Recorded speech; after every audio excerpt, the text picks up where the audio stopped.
شمارش معکوس سامانه های سوخت جامد 4 3 2 1 آتش!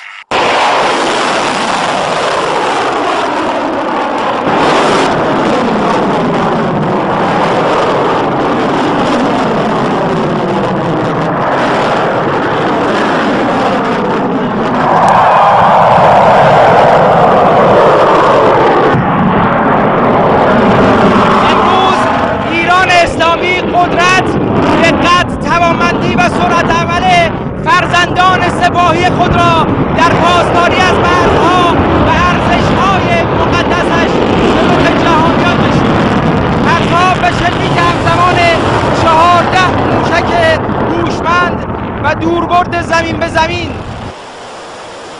امروز نمایش قدرت انواع موشک‌های زلزال و خانواده شهاب و نوع قدر اس شهاب 3 پس از شلیک قدرتمند موشک‌های دوربرد از اعماق زمین که روز گذشته شاهد آن بودیم، معنی واقعی حضور هوشمند و دست‌های آماده روی ماشه را اثبات کرد. همچنان روی ماشه است ولی تعداد ماشه‌ها اضافه شد. راهبرد ما دفاعی است اما تاکتیک‌های ما تهاجمی است. ویژگی بسیار مهم موشک شهاب 3 از نوع قدر اس که امروز پرتاب شد، قابلیت حمل کلاهک بارانی است که هنگام اصابت به هدف به انبوهی از بمب‌های کوچک بدل شده و به صورت باران هدف را تا شعاع گسترده‌ای کاملا منهدم می‌کند.